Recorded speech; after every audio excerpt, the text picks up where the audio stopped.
Currently, right now, there's a battle going on, and no one is talking about it. And I know why. It's because they're too scared. They rather run away and hide, or just pretend that is not real, because that's way more easier than accepting the truth. But I'm not like everyone else. I'm here to tell you what you need to hear. And if you don't know what I'm talking about, it is the Great Slop War. When this video ended up being uploaded, this was the patient zero. And at the time, we didn't know how dangerous it was. We thought it was just a generic video that someone made just for fun. We even thought that it was wholesome, but it wasn't. This has completely changed the timeline that we're in, and we are now in the bad ending, the slop ending. And this is something that has been building up for a whole year, and no one was talking about it. But eventually it ended up reaching a point where it couldn't be contained,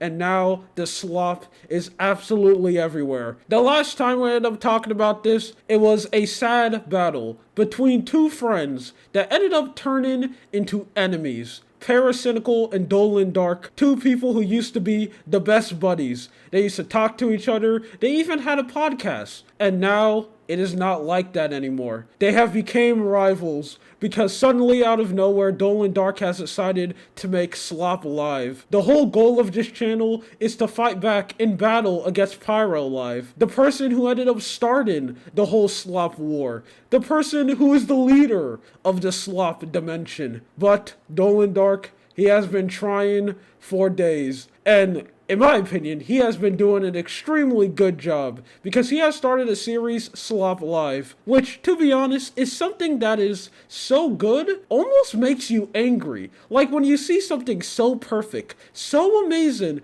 that you just want it to fail. And that's what Slop Live is. The amount of effort he put in these videos, the fact that he's using every single tool that he has to make these the most highest quality video that anyone can ever watch is truly amazing. And we all know that this is just the best YouTuber to ever exist, and no one is going to be able to top this level of content. Not even Pyro Live, even though he has really been struggling. Ever since Slop Live came out, he has basically been fighting on Pyro Live to stay relevant, but we all know the day is going to come when Slop Live take over. But sadly, the war ended up becoming too intense, and innocent bystanders ended up getting hit. And one of those is Moist Critical. Not so long ago, someone else has decided to step his foot inside the ring and make one video talking about Moist Critical, and that is Lesson of Meme Culture. He ended up making a video talking about why Moist Critical is getting more hate, and the reason is pretty obvious. It's pretty well known now that he is now in his golden age, and he is extremely popular right now. I think most people know his look with the beard, long hair, and white shirt.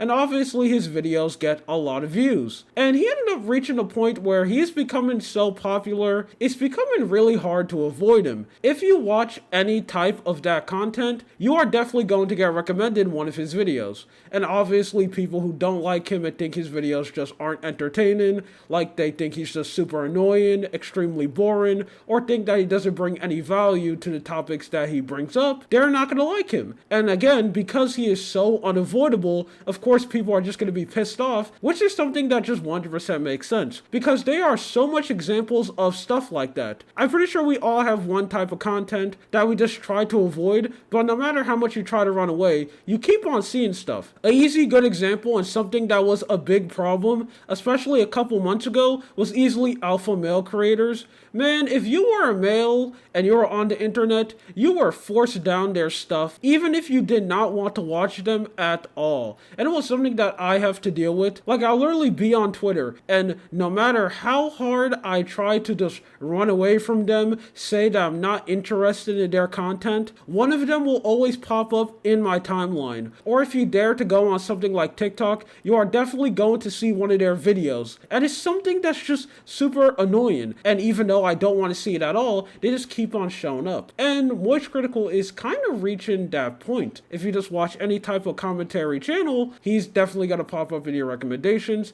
And if you don't like him, it's obviously going to be super annoying. And because of that, he's getting a little bit more hate, and you're seeing more people talking about him. But even though this is something that probably doesn't really matter, because one, I don't think he cares. He's getting a lot of views, he's making a lot of money, and there's way more people who enjoy his content than hate on it. And also, he has a army of meat riders. It is absolutely insane. But he has a different type of it, because there's really two types of meat riders. You have the super annoying one. A good example is like Aiden Ross fans, where all they do is talk about the guy over and over again. They praise him like he's literally the best person in the whole world, and it's just very annoying and super toxic. But then you have the second type of meat riders, which is one that Moist Critical has, where they just praise him so much. It gets like extremely weird, but also funny to see at the same time. Like, even in the comment section of the video that I end up talking about, there's a lot of people who are just down there who are just straight up making up fan fictions. They're just saying that, oh, he does this amazing thing.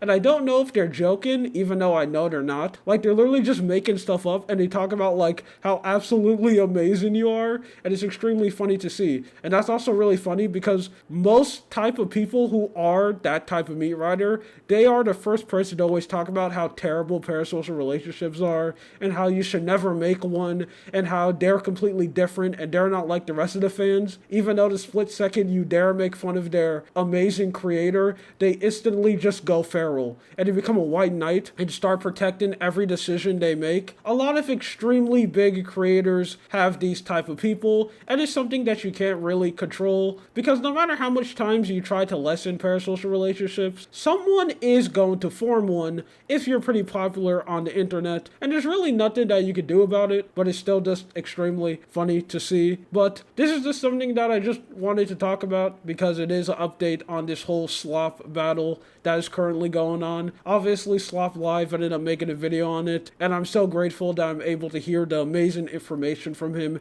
because again, he does make the best videos on YouTube. And I also recommend you go in the comment sections, or just watch any video when people talk about Moist Critical, and just see the comment sections of just people just riding him so hard. And then they also say that they just don't meat ride. Anyway, this is just something that I want to talk about. My name is Lula. You have a good day or night. See ya.